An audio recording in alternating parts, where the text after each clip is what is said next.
Do you feel pressure to be settled with a partner, house, and kids? Yeah, I do feel the pressure. Um, Again, looking at the relationship with my parents and other people in my family, they've always married very young and gotten children very young. And for like, I've always thought that I would want that as well. But like, as life goes on and you live your life, it just never goes the way you want. And right now, I'm not sure if I even want to get married at all, even though I'm in a great relationship. And especially kids are not really in my head at the moment. I'm 25, and like at this point my mom already had given birth to my sister.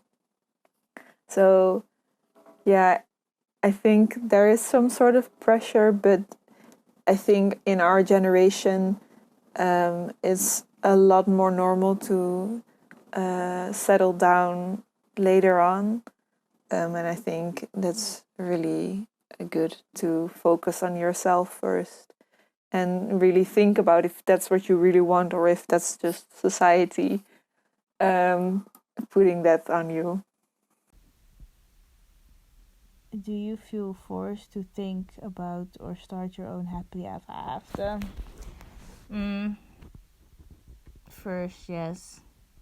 And as it has been said already, like you have this, perception of like what the media tells you and your environment tells you, like.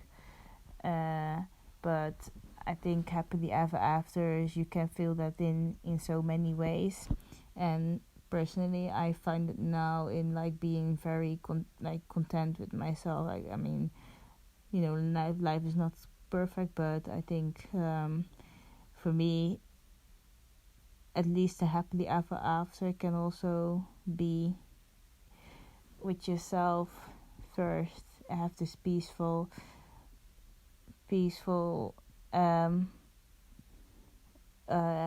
acceptance for the self, and maybe later you can feel that in with someone else. But yeah, I think a happily ever after can be so many things in life, and it doesn't have to be necessarily for this marriage or finding the one.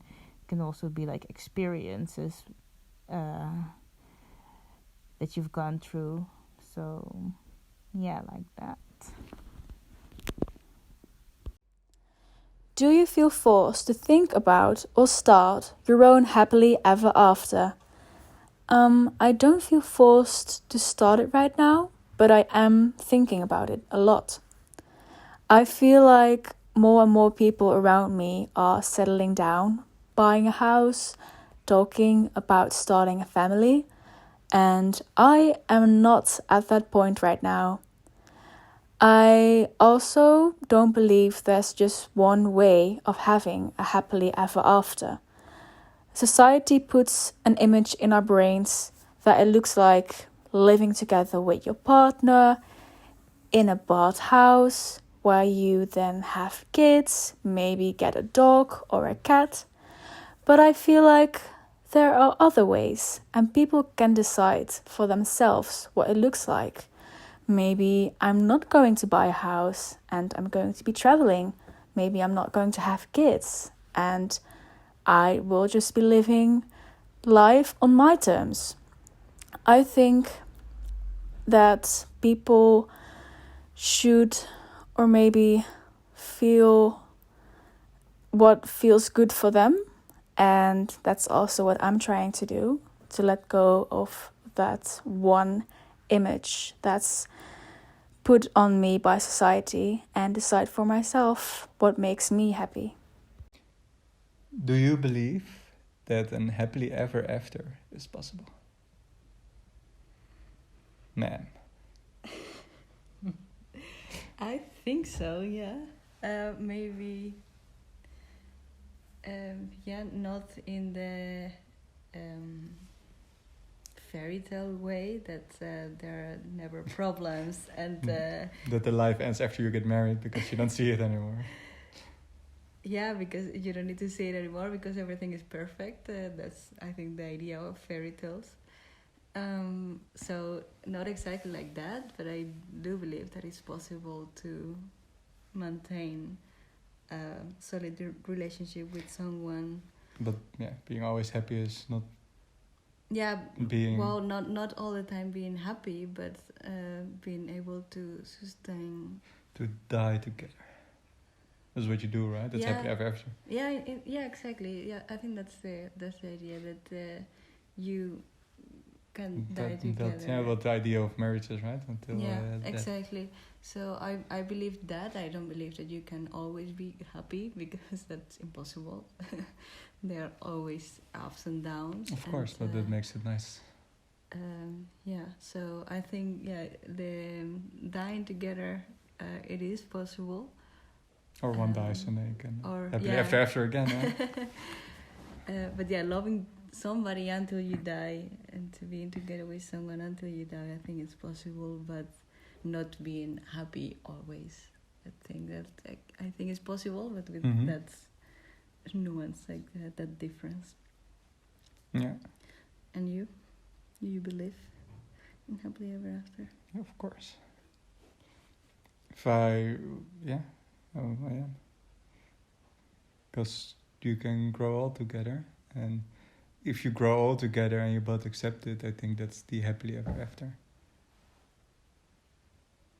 And you can talk about it, and you know where it goes wrong, where it goes right, and to make the things nice, happy after. You also have your downs, because what you said, without downs there are also no peaks. So yeah, and then it's growing old, watching the telly together, having the grandkids over, those kinds of things. Yeah, but it's also what I thought about my parents, for example, that somehow I kind of know that they are going to be forever together, because that's also the attitude they have in life, and I know they are not fully happy with each other, but they make a kind of agreement, like, okay, we're good together and we are staying in this life. It's also that you weigh what you can get, right? So what happens if you divorce? Will your life get better?